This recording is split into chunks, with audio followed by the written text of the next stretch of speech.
panguva ine zvonzi progressive forces they've risen, ndo vakomana uri kuno kwakunzi they are writing maletters vakanyorera kuZDF, and panguva ino vari kunzi vane mamwe vemauto avo ari kuZDF vakavabetsera kunyora these letters United Nations pamwe chete nekuSADC headquarters. Sana pena mashoko obuda achitaura panguva ino awanana majarajaros pamusoro pemakosi ari kuno kwakunzi ari kuda kunzi vanhu vauye vatandanise mutungamiri wenyika panguva ino nekuda kumareasons akasiyana-siyana ari kuva entitled mumaletters avo. Ndotimbosubscribe like utombe bell icon.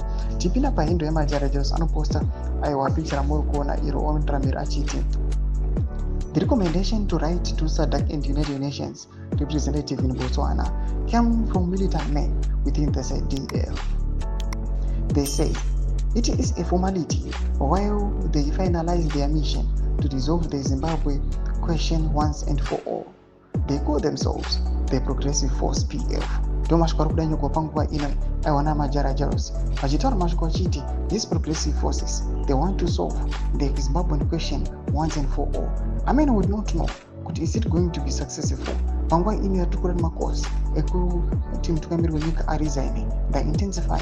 Tikatarisa kubva kunana bombshell geza vari kuno kwanzi right now vari mumasango vari kufaitira nyika yeZimbabwe kuti awa zvinhu zvinake. Panguva ine kuri kuno kwanzi these course they intensify kuti mutungamiri wenyika ayo aretire, but at the same time we are seeing ZANU-PF is mobilizing itself, it is supporting the Zimbabwean leader.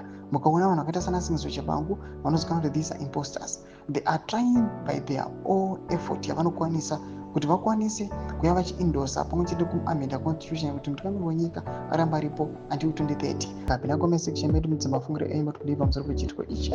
So subscribe or like, set on the bell icon.